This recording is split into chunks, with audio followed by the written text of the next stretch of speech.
Hey everyone, my name is Will Valida. I'm a lead software engineer and Microsoft Azure MVP. And in this video, we're going to create an AKS Automatic cluster in our own custom virtual network using Bicep.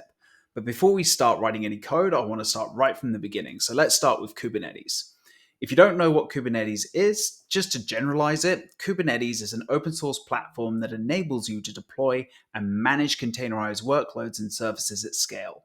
It provides a set of APIs for management operations and has become the de facto container orchestration engine. At a very high level, Kubernetes architecture consists of a control plane and worker nodes. Without going into too much detail, when you deploy your own cluster with a control plane, you're in charge of configuring the control plane and all of its components and bootstrapping each worker node to join the cluster. And this can be a lot of work. So this is where managed services like Azure Kubernetes Service can come in and take some of the burden off us. So AKS, Azure Kubernetes Service, hence the abbreviation, is a managed Kubernetes service in Azure that takes care of all the control plane components. So all we need to worry about is operating our containerized workloads within the worker node pool. Now, Kubernetes is highly extensible, and people rarely use Kubernetes without installing additional components. These include components for things like networking, monitoring, logging, security. You get the idea. Now, one of the major issues with that is that there's a lot to choose from. This is just a screenshot of the Cloud Native Computing Foundation landscape site that I had to scroll out to 25% just to try and fit everything into this one page or one slide. Now, if you're starting out with Kubernetes, this is a great place to come and see what's available to your cluster.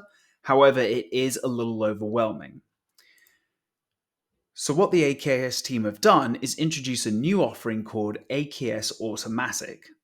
The objective of AKS Automatic is to provide a lean offering of AKS with many of these components installed and configured by default.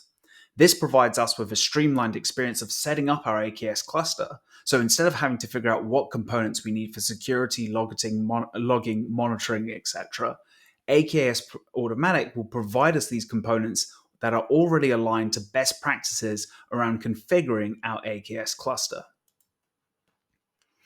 So what actually comes with it? It's good to divide this into a few sections.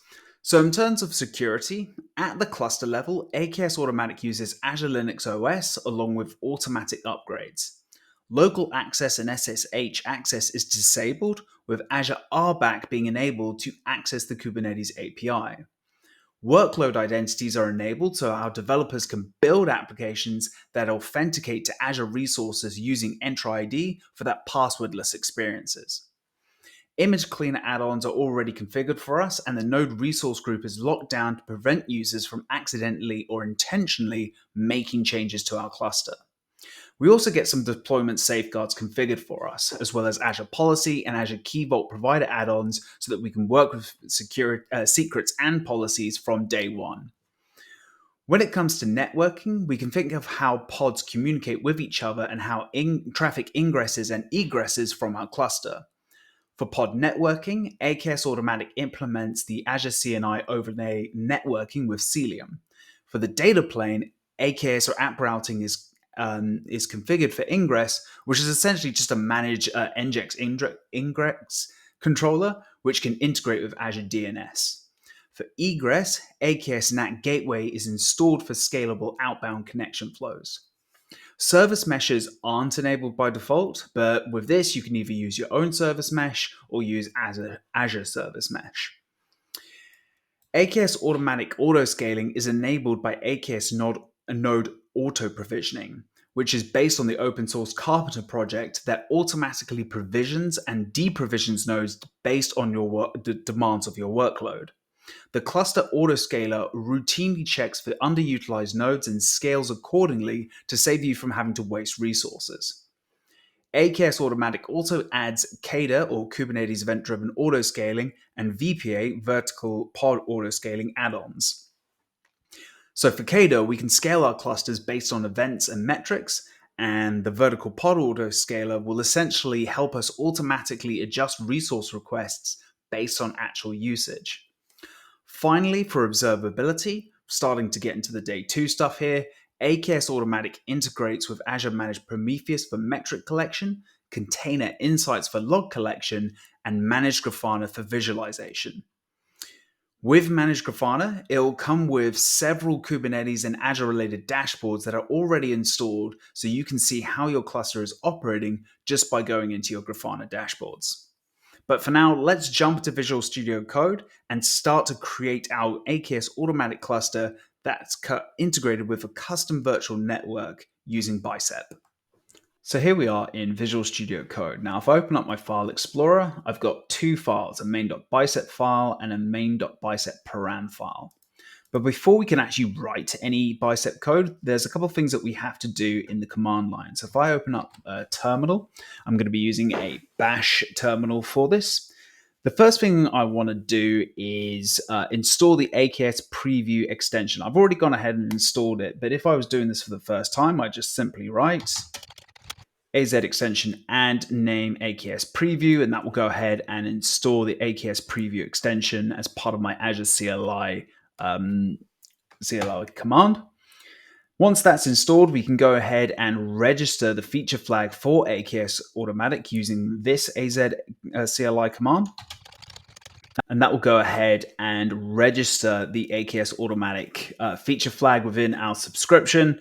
And then once we've done that, what I need to do is refresh the registration of the feature by running the following. Awesome, there we go. I've already done that, so I'm not going to make you all watch me do that in real time, but those are the commands you need to do to actually start working with AKS Automatic in the Azure command line. Cool, so first thing we're going to do is deploy a resource group, and we're going to use the AZ CLI for this, but first things first, I need two variables. So I'm going to define a resource group name called RG AKS Auto, and then I'm going to define a location. Cool, so I've gone ahead and set my location to Australia East. Now for AKS Automatic clusters, you need to deploy them in a region where availability zones are supported. So in Australia, the data center closest to me, Australia East does support availability groups. So that's the location I'm going to use. Use a region that's close to you that has availability zones. You don't necessarily have to deploy in Australia East. Cool, now that's been set, we can go ahead and create our resource group using the following command. So that's going to go ahead, and hopefully it shouldn't take too long. There we go, so there is my resource group. Cool, go ahead and clear up the terminal. So now that we have a resource group, we are going to start writing some Bicep code. So open up the file explorer, and click on this main.bicep file. So I'm just going to get rid of the terminal. There we go. So let's start by creating our own custom virtual network.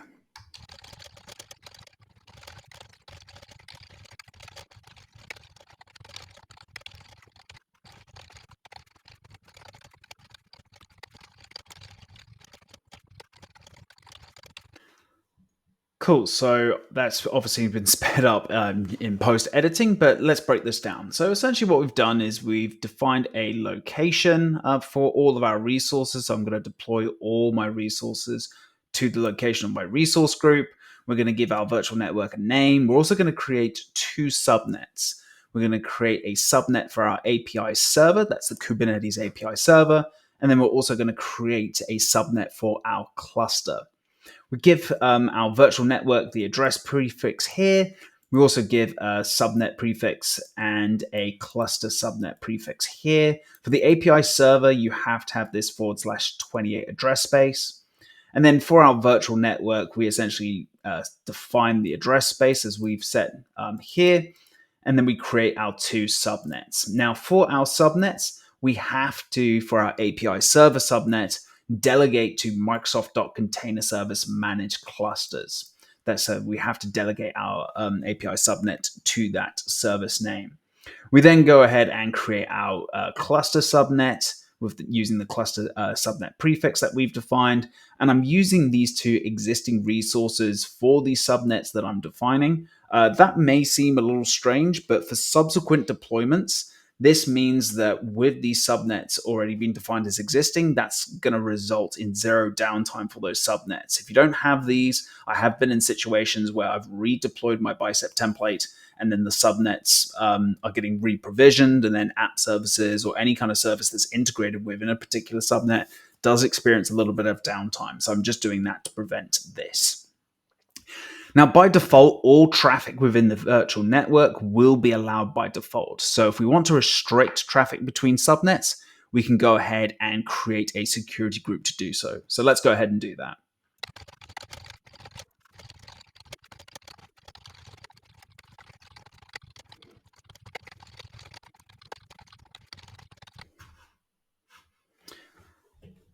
So what I've done here is that I've created an NSG security group, or network security group, sorry, and we've defined some rules as part of that. So for our API server, from our API server to the cluster subnet, we define an inbound rule to enable communication between the nodes and the API server using the TCP protocol on port 433 and 4443. And then for our API server subnet to Azure Load Balancer, we define an inbound rule to enable communication between Azure Load Balancer and API server. So by default, all traffic will be allowed within the virtual network. But if you want to restrict that a little bit more, here's an NSG with some rules that you can define just to restrict traffic a little bit more.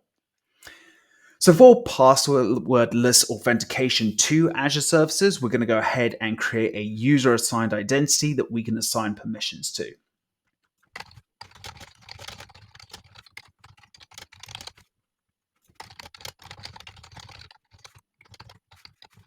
Super straightforward, nothing much to it. So now that our managed identity has been created, we need to assign it the network contributor roles on our virtual network. If we don't have this, our cluster is going to start throwing failures when auto provisioning our nodes, as well as causing provisioning failures if our API server subnet lacks certain permissions.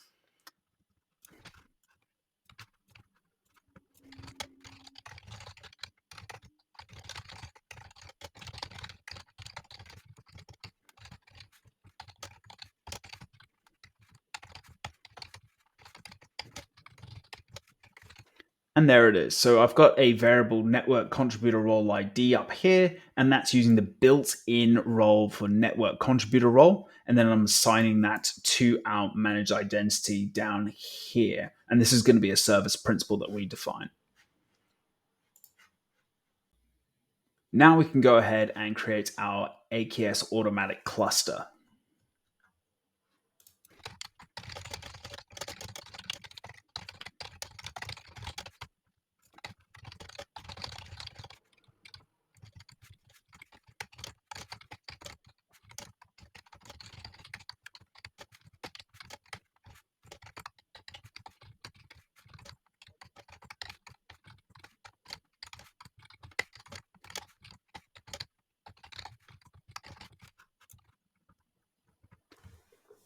So there isn't much to our Bicep code here. So essentially we give our cluster a name, and we set this to be an AKS automatic cluster by setting the value of skew to automatic. Hopefully that was pretty obvious. We create a single system node pool with 3 nodes, and then we're integrating it with our cluster subnet via its resource ID. We then integrate our API server with our subnet that we've created for our API server, and then we attach our managed identity to the cluster via the identity resource block.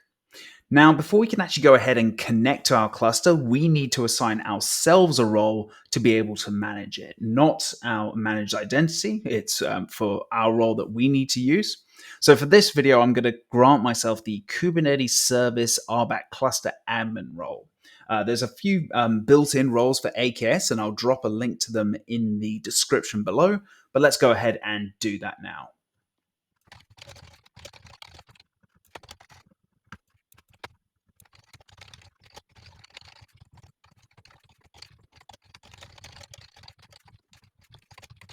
There we go. So what we've done is we've got, if I scroll back up to the top, I've got a parameter for my user object ID, and I'll show you how we pass that through in a moment.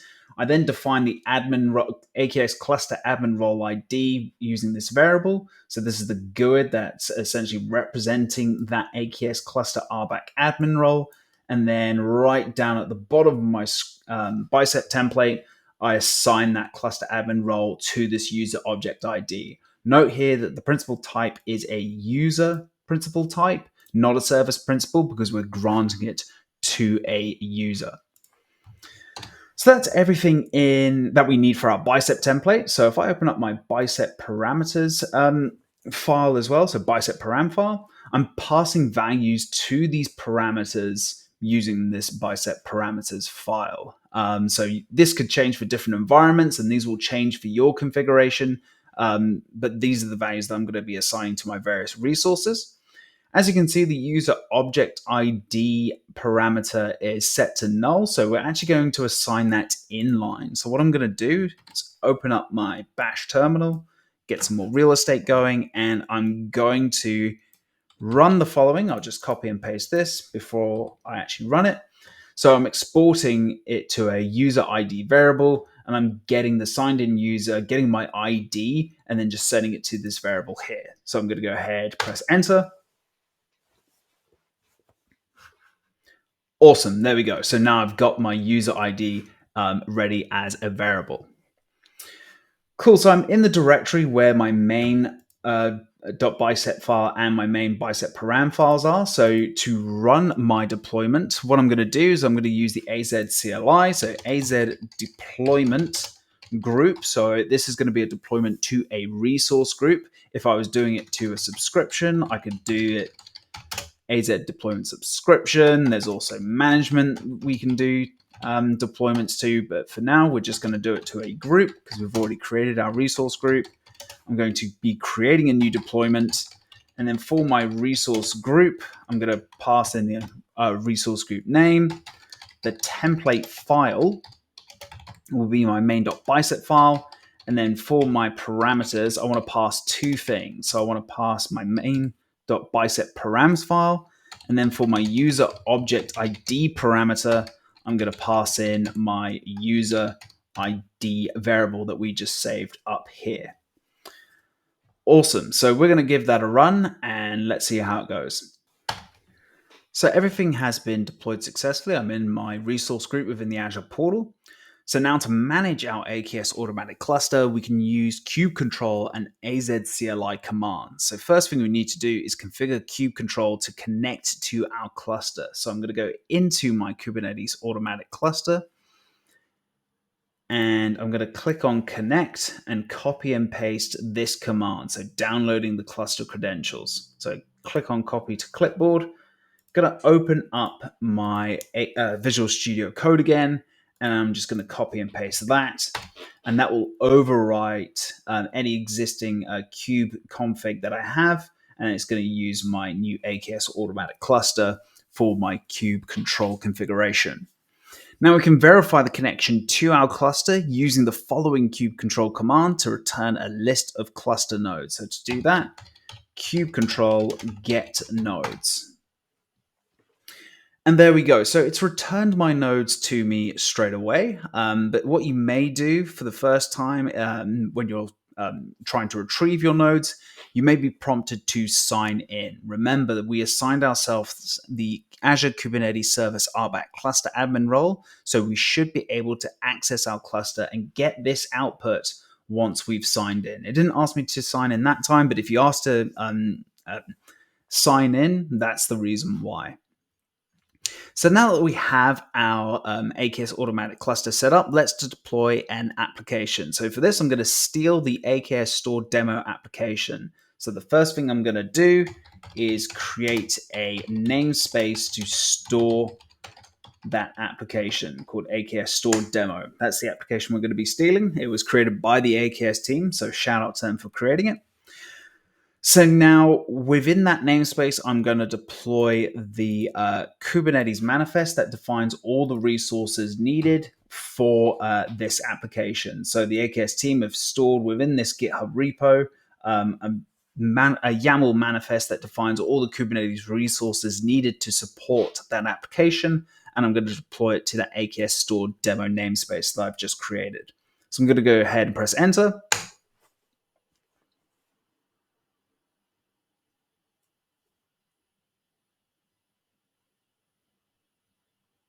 And there we go. It's created a bunch of Kubernetes resources. Now, I did say at the start of this video that with AKS Automatic, it has Azure policy integrated into it or enabled for it by default. So you might see some warnings saying that there's no liveness probe, no readiness probe.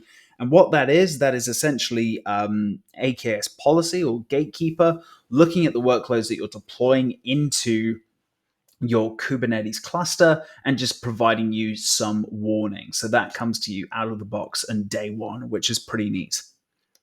So this kube control apply command will provision all the resources. Underneath the hood, it will create a node pool using node auto provisioning.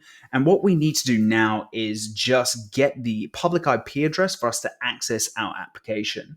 This may take a little bit of time, so let me just clear that. And what we want to do is run kube control get ingress storefront in our namespace AKS store demo. And we're going to go ahead and watch this. So there we go. It's actually provisioned my public IP address straight away. So this is the IP address that we need to go to in a web browser, and we should see our application. So I'm just going to go ahead and copy and paste that. And there we go, a little bit of video editing there. My pods were taking a little bit of time to spin up, but that's it to be expected because, again, the node pool is auto-provisioning depending on the demands of my workload. So there we are. So there's the AKS store demo exposed on this public IP address. If I go back, I can see that my pods are now running. And my ingress is still being exposed on that address. Fantastic. So as you can see, if I go back into my Bicep file, just get rid of all of this, it doesn't take a lot to set up a simple AKS automatic cluster using Bicep. So here we've created a virtual network. We've also created some subnets, one for our API server, one for our cluster subnet. We've created a NSG to restrict traffic and how that flows between the different subnets. We've created a user-assigned identity for that passwordless authentication mechanism between our AKS cluster and Azure services. We've defined the network contributor role so we can give our user-assigned identity permissions over our virtual network. And then we've defined our AKS cluster. So hopefully in this video, you understand a little bit more about AKS Automatic and how to actually provision it using Bicep code. There are some things here that we can't do quite as nicely and automatically out of the box, pardon the pun. A lot of it is related to observability. So you'd have to create your own managed Grafana resources, your managed Prometheus resources, define the metrics and the dashboards that you want to see within your Bicep code.